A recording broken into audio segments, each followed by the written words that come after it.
Debra Jayne East, and we are broadcasting from Roswell, New Mexico. Yes, that's right, Roswell. I was so excited about coming down here, had a wonderful trip, and will say that I've had a great time. Went today to the museum, the UFO museum, saw a lot of really great things, and just the country is beautiful. But what I'm really excited about tonight, I have a very special guest.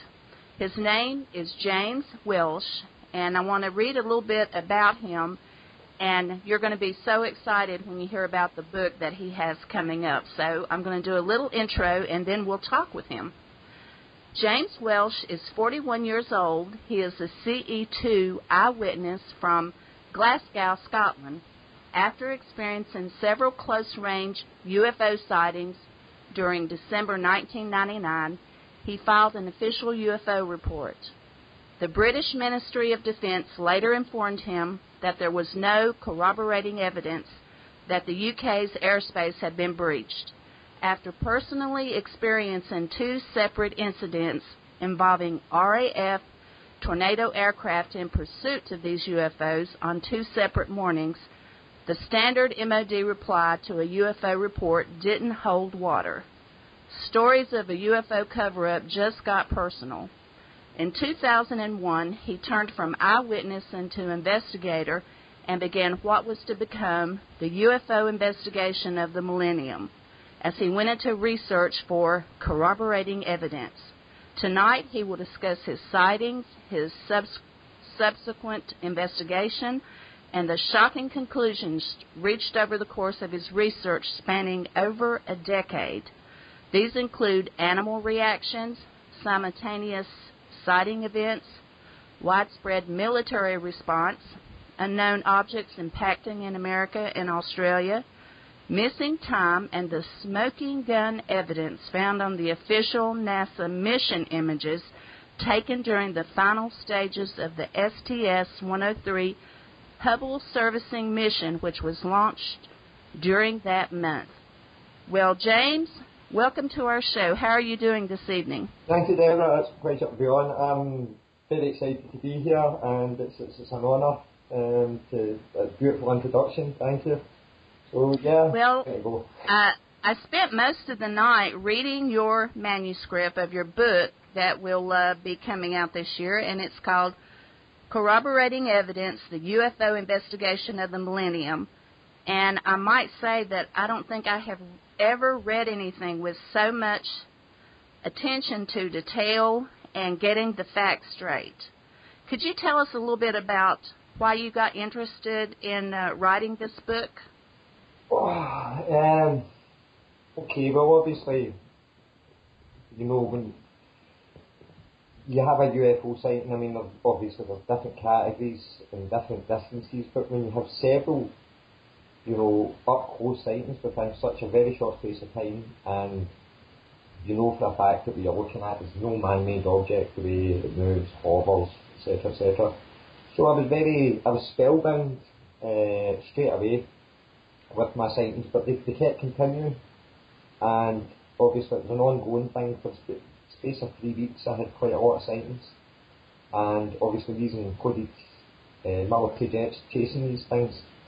So when I filed an official report and I got my standard response, I just knew that it was basically a whitewash. It was the usual response to a UFO sighting, but based on my own observations with seeing jets chasing these things on 2 different mornings, I knew that the authorities had to be well aware that the airspace was being breached in order for them to be scrambling jets over controlled airspace to intercept them. So based on the fact that I'd seen these 2 encounters involving jets, I knew that the MOD weren't telling the whole truth of the matter, and basically I done what I could to start investigating it for myself.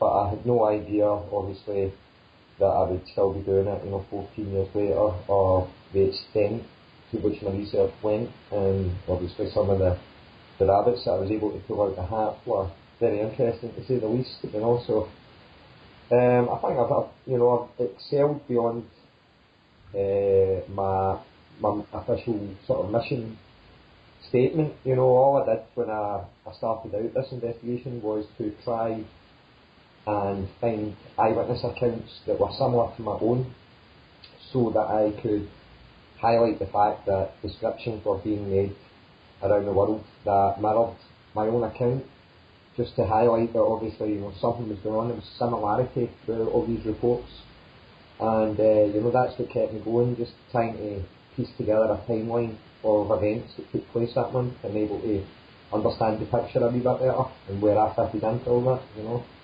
So yeah. Well, I guess that you know, having so many sightings in one, you know, time frame really was, you know, I guess disturbing in a way. Now, I remember reading in your book that these started during December 1999. Is that correct? That's correct. Yes, December. Now, the first time that you saw them, what were you doing? Were you with friends or were you by yourself? I was with a friend. Basically, we'd been out to celebrate my brother's birthday, and we had all returned home afterwards, and we'd got a cup of tea or whatever. And it was quite late in the morning, so early in the morning, as it were. And I decided to walk my girlfriend home, basically a few streets, and take my dog out at the same time. So, you know, kill two birds with one stone. So basically, I, you know, walk the dog, get my friend home safely. And we were just, you know, wrapping things up, saying our goodnights to one another. When basically, I mean, we were looking at one another and off to our left, or our right, whatever.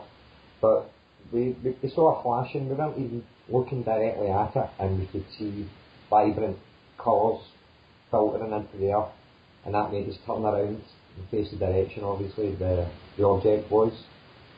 And basically it flashed out red, green and blue lights 3 or 4 times, and then it shot up maybe a couple of 100 feet at 45 degrees and then stopped dead. Now when it moved, it was like a streak of light. It was like stretching an elastic band and then releasing it. So it moved up, stopped, and flashed again, and then shot back down in the opposite direction again at 45 degrees. It stopped directly opposite where it started from, and then it done it again, but it shot horizontally back to its original position and paused for a short second, and then it done it repeatedly.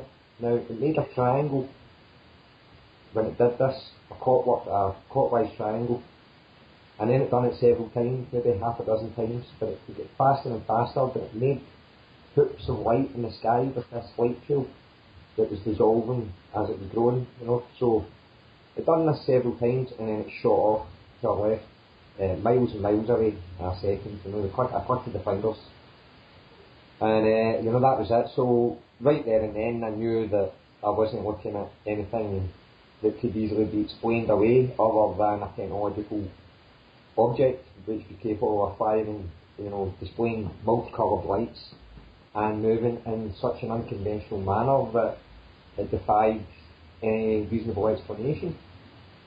So that you could tell that it wasn't just an airplane. Oh yes, I mean the way, I mean it was maybe, I don't know, half a mile away, maybe just over, you know, thereabouts, but it shot upwards at 45 degrees, maybe a couple of 100 feet, and then stopped dead. And then obviously I went back down, it stopped dead again. So it done 3 deliberate movements, and then it done this repeated hook. Now it kept passing the same 3 points that it had been to, even though it was creating hooks of light in the sky, it was still connecting to these 3 points. And as I say, it done this maybe half a dozen times quite quickly in quick succession, creating multiple hooks of light that all disappeared one after the other, and then it shot off. So, you know, obviously I'm like to my friend, did you see that thing you're finding? And she's like, yeah, I'm going to my bed. You know, she was quite taken by it. She was like, oh, freaked out, you know, away. And straight away, obviously, I'm wanting to run home, tell my brother, or, you know, just tell anyone, you know. Basically, I wanted to run down the streets screaming, you know. So that was that. So I ran home with the dog, and must have got in, you know, roughly 15 minutes later. But as I approached over a wee bridge towards my house, and as I got into my mum's street, there was another UFO at the bottom of the street, basically hovering over an engineering plant. Now this thing was only a Google distance measured it, and it was roughly 750 feet, so it wasn't that far away. But again, this object displayed, and it was only a couple of hundred feet up as well. The elevation was only a couple of hundred feet off the ground. 700. What time of day? What time of day did you say it was? The first sighting I had was 4:45 a.m. on the 4th of December, and then the second sighting was 15 minutes later at 5 a.m. So it was, it wasn't quite, morning yet. No. It was still pitch black at that time of year. The skies were really dark, and it was the skies were clear as well. So it was very, very definitive to see. It was like when this thing flashed, it was like the light coming off it was absolutely impossible. It was very, very impressive light. Not your everyday thing. It was like disco lights in the sky, basically. It was like very, you couldn't not notice it. But yeah, this second object, basically, I seen this thing at the bottom of the street, and the next thing you know, I'm not even really looking at it. I sprinted down the bottom of the street to the house, ran in the front door, threw the front door open, and I'm like, everybody outside now. Now, honestly, but my mum and dad are upstairs sleeping in their bed, so my brother, he's a bit, a bit miffed, he's a bit, what are you all about?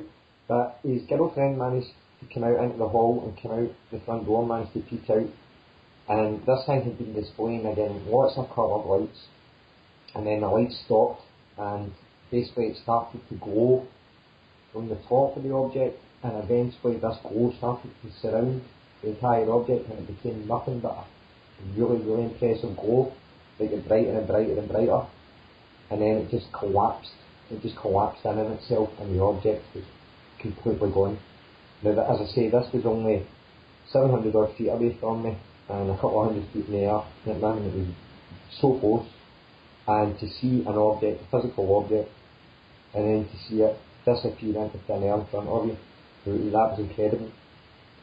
So that was what I thought was so amazing was that, that there were jets, RAF jets, in pursuit of these craft on not one but two separate mornings. So clearly you knew that it wasn't just you and your people that saw this, that they were aware of that. Yeah, they were definitely monitored. Yeah. And what impressed me too, James, is just how many times that you fact-checked and you got all the information, and, you worked with a lot of other people, on getting evidence. And you worked with Nick Pope and a few others, isn't that correct? Well, Nick Pope, I sought some advice from him regarding trying to locate where these jets came from, because I got in touch with the MOD, and the MOD informed me that basically it doesn't happen because they have regulations that prohibit the use of low-flying aircraft over controlled airspace, and they have designated areas for doing low-flying exercises. So the MOD said it didn't happen. Then they told me to get in touch with the CAA, and the CAA also told me to get in touch with the MOD. So I found it quite funny how both departments were telling me that they didn't have jurisdiction over it, and they were telling me to go and knock on each other's door. So that's when I realised that I was going round in circles. I was on the UFO information merry-go-round, I wasn't getting anywhere. And I also got in touch with several of the RAF bases in Scotland and tried to ascertain if they had jets that were launched from any of their bases on these dates. And again, ran into brick walls, didn't get anywhere. So eventually I just decided that I would make a low-flying complaint to the Ministry of Defence to complain about low-flying jets, thinking that maybe if I went down that route that I might get somewhere, I might get some sort of snippet information. But that didn't really get me anywhere. So I got in touch with Nick Pope and I asked him, what were the chances of trying to get records, and he said they really hard, really slim. And basically, through trying to exercise that, I found that, basically I'm running into brick walls. And that's basically, I decided. James, can I ask you to hold on for just a few minutes? We're going to take a short commercial break, and I want everybody to stay tuned because next month we will play part 2 of this fascinating interview with James Welch and his soon-to-be book, Corroborating Evidence, the UFO Investigation of the Millennium. We'll be right back. Something strange was happening in Lilydale, New York. Marina Jacobs went there to search for the one true man that she loved. Too bad he wasn't human. This is author Debra Jayne East. My paranormal romance book, Radiance: Love After Death, is available on Amazon worldwide and modernlovebooks.com. True love is not just for the living.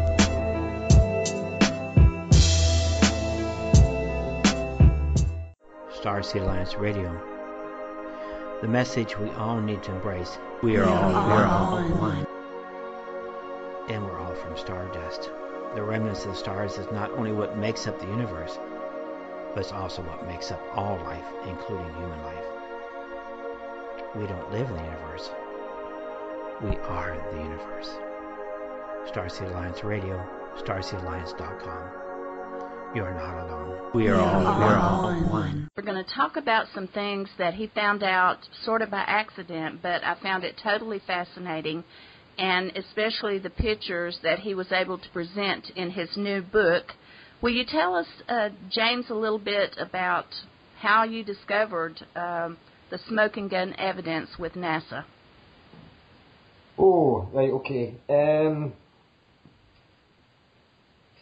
Sometime in 2010, I think it was October 2010, while I was doing some work on the book, I came to December the 19th, and I decided that I would go back and have a look at some of the stuff that happened on that date. And that was also the date that the Discovery was launched, STS-103, to service a Hubble telescope. So I decided to go back and look and see if basically anything had surfaced on YouTube regarding that particular mission. And as it so happened, earlier that year in May 2010, there was a couple of videos released from a guy called StreetCap1, who released images of a blue-white anomaly on some of these Hubble images. And then later that year, I think it was another guy, Undercover Alien, also released more images from this mission containing what appeared to be a structured UFO on this image. So that was 2010, but I wasn't able to verify or do anything with these images at the time. All I knew was there was a video on YouTube that existed. I couldn't verify that these were legit images or anything like that. So it wasn't until 2012, 2 years later, that I was able to get the link to that particular image. And what I started to do is, because I had some of the earlier frames that had been taken, I knew the serial number for that particular frame, and then I knew the serial number for the one that contained the structured UFO. So from that I was able to start calculating the sequence of these photographs, and I started to change the numbers and the URL address, and that eventually gave me the whole succession of photos which were taken during the redeployment of the Hubble Space Telescope. And from that I was actually able to piece together a timeline where this structured UFO actually comes into the frame and departs from the frame, and that was over a space of 62 seconds. So that was, I had to do a wee bit of work to find these images, but eventually I got them, and then I was able to verify that they were coming directly from NASA and, not Tom's Photoshop laboratory, So that's how I found them, basically, with the help of a couple of YouTube users, and started doing more digging a couple of years later. So, yeah. Well, everybody talks about how NASA blurs some of the pictures, and I think there's even a lot of Facebook pages that have pictures, and somehow people say you know, they got them, you know, when they were transmitted before NASA could scramble. So why do you think NASA is so involved in, you know, keeping the truth from everybody? It beats me. I mean, you know, you hear stories about, you know, the United States is working with aliens and so on and so forth. I literally cannot answer any of that. You know, all I do know is that these things do exist and they are interested in us. The involvement of which I have no idea. But these particular NASA images, I find it very interesting because what they're saying there is, you know, obviously NASA vet these images before they are released to the public. So if there's anything anomalous in these photographs, they usually are brushed out before they get to the public. Now, this YouTube user, Undercover Alien, he said they had been leaked onto a NASA server. And, you know, obviously you don't know who's in charge of putting these images out, but I find it very interesting that these particular images were able to make it into the public domain and went under the radar. Now that's quite interesting. You don't know if it's deliberate or a mistake, but it's quite interesting when you know that NASA vet all their images. So, you know, somebody maybe did deliberately try to leak these, you know, so I've no idea, but they are there, they still exist on a public server where you can view them today. And it's, you know, it beats me how they got under the radar.